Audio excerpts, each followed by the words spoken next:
Con 32 minutos, una de las delegaciones más afectadas por el sismo del 19 de septiembre es la delegación Tlalpan, la delegación más extensa de esta capital.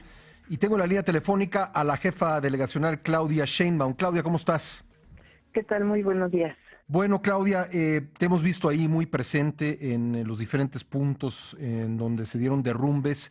Creo que ha llamado mucho la atención mediáticamente el caso de la escuela Enrique Repsamen, especialmente por el número de personas ahí fallecidas, 19, según las cuentas que tengo yo, 19 niños y 7 adultos con la extracción del último cuerpo el día de ayer. Hay mucha información sobre esta escuela, cómo se amplió esta escuela de una forma pues aparentemente desordenada y no sé si en contra de los reglamentos y decisiones de la autoridad, violando sellos de suspensión. Y si bien el edificio original de la escuela se mantuvo en pie, el que se agregó hace 14 años, entiendo, pues se derrumbó. ¿Qué nos puedes decir respecto de las razones por las que cayó este edificio donde murieron tantas personas, Claudia?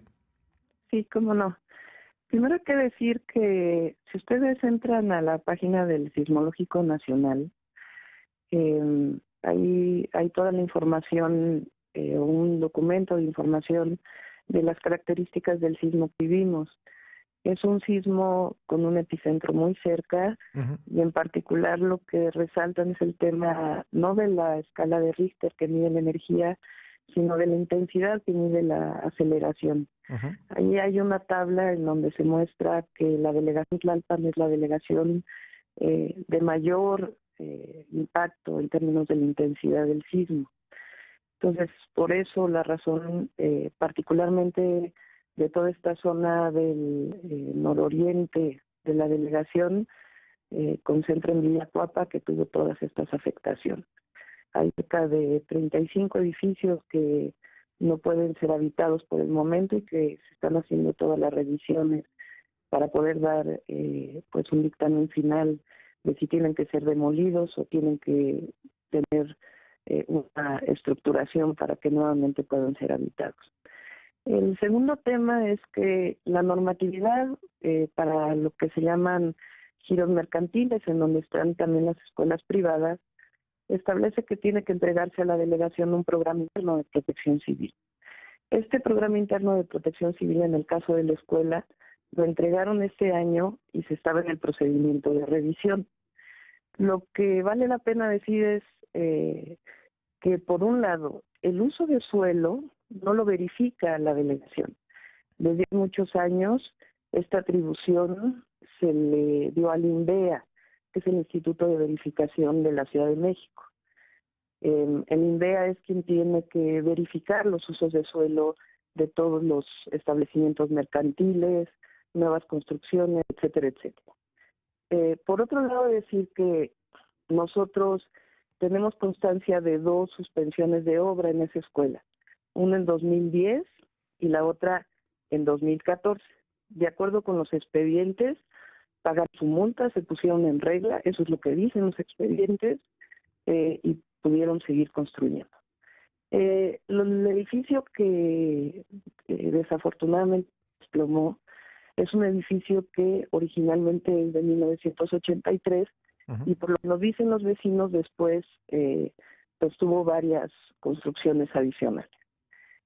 En el caso de lo que tiene que ver con la estructura, con la seguridad estructural del edificio, eh, el gobierno de la ciudad de hace muchísimos años, como no tiene, digamos, suficiente capacidad para poder verificar la seguridad estructural, lo que hace es que de alguna manera delega esta atribución en los directores responsables de obra y los corresponsables de seguridad estructural.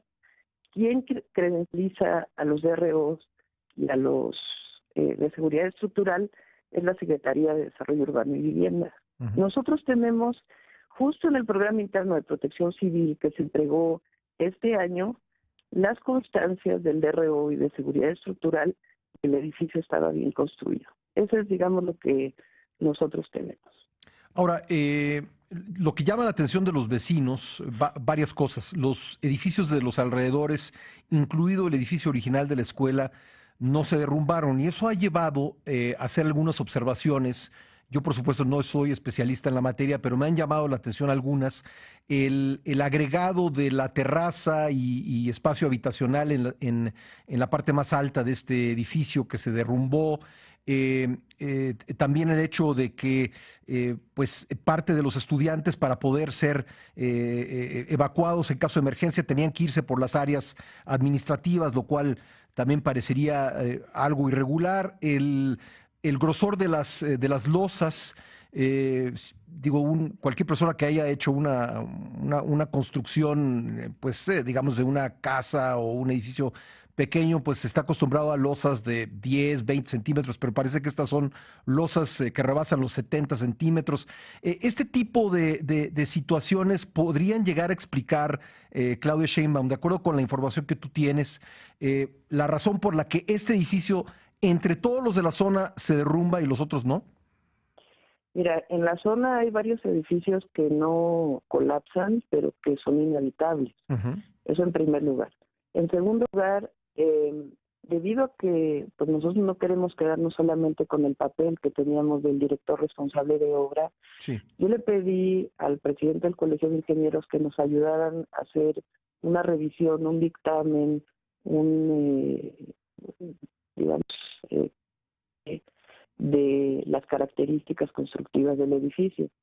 El día de ayer estuve precisamente con el presidente del Colegio de Ingenieros y dos ingenieros muy prestigiados para que hicieran una primera revisión.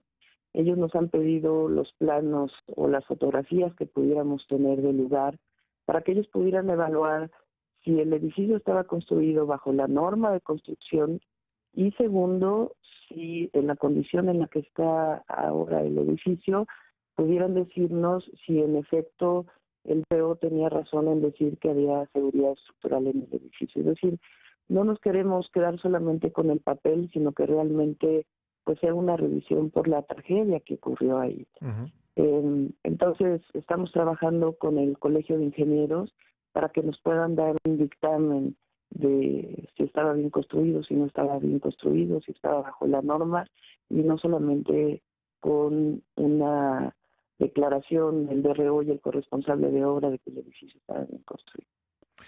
Finalmente, Claudia, ¿tú has podido hablar con la directora y dueña de esta escuela? ¿Sabemos dónde está? Sí, la directora fue rescatada de los escombros, Ujú. fue de las primeras personas que fue rescatada. Yo llegué a la escuela, digamos, casi 40 minutos después de que ocurrió el sismo, cuando me enteré. Estuve ahí, fui pues de las primeras autoridades, primero llegó Secretaría de Seguridad Pública, llegué ahí, pude ver a la maestra que se quedó, pues, aun cuando le decían que se fuera al hospital, se quedó ahí pues prácticamente toda la tarde hasta que se la llevaron al hospital. Ujú. Ella, el día de ayer incluso volví a hablar con ella. Ella dice que vive ahí desde 1983. Eh, lo que sabemos por los vecinos es que ese edificio tuvo eh, adiciones Sí. al original, y nosotros pues en la constatación que tenemos de estas particularidades del edificio es que inició su construcción en 1983 y que fue una primera suspensión de obra en el 2010, otra Ujú. suspensión de obra en el 2014, que la escuela paga sus multas y presuntamente pues se ponen en regla. Eso es lo que nosotros tenemos en los expedientes de la delegación. Pues bien, Claudia, si tú nos permites, nos mantendremos en contacto conforme vaya conociéndose más la información. Me interesa mucho, pues, qué te dicen los especialistas, ingenieros en esto, si hacen un primer balance que pudiese ser informativamente relevante, te molestaría nuevamente para conversar contigo. Sí, claro que sí. Y decir también que yo creo que hay que ser muy responsables todos en lo que ocurrió, no solamente pues en esta terrible tragedia y el dolor que se está viviendo en este colegio, sino hacia adelante también en términos de Ujú. la revisión de las normas de construcción, Fue un sismo atípico que no había vivido la ciudad, y sobre eso pues hay que trabajar en el comité de normalización del gobierno en la ciudad para ver si se requiere una nueva norma de construcción en la Ciudad de México. Y por otro lado, creo que también debería revisarse la normatividad de la protección civil, es decir, no solamente lo que se tiene que entregar cada año, sino sobre todo en las medidas preventivas que deberían de realizarse en términos de la protección civil, porque todos los que vivimos en esta ciudad, pues vamos a seguir viviendo frente a estas vulnerabilidades y Así tenemos es. que estar cada vez más seguros. Pues muy, muy relevante lo que acabas de decirnos, Claudia. Muchísimas gracias por estos minutos. Al contrario, muy buenos días. Gracias a Claudia Sheinbaum. Pues sí, yo creo que tenemos que, pues tiene que elevarse el nivel de seguridad. Ciertamente es un fenómeno que no voy a decir atípico, pero voy a decir que un fenómeno que no habíamos vivido de un sismo con esta aceleración, porque una cosa es la intensidad, la energía de un sismo y otra la aceleración, como ya han explicado los especialistas de la UNAM, que lo volvió pues más violento que el de 1985. Y habrá que revisar, sin duda, como dice Claudia Sheinbaum, creo que con toda razón, habrá que revisar pues distintos reglamentos, distintas normas, distintas, pues incluso la cultura de protección civil en función de este acontecimiento, porque pues imagínese usted una ciudad construida sobre un suelo fangoso de los 5 lagos que había en el Valle de México en un eje volcánico. Bueno, pues ahí está, la verdad es que difícilmente puede uno pensar en una situación de vulnerabilidad peor desde el punto de vista de la infraestructura urbana. La verdad es que no sé cuántas ciudades se encuentran en esas condiciones, pero me imaginaría que no muchas. Vamos a hacer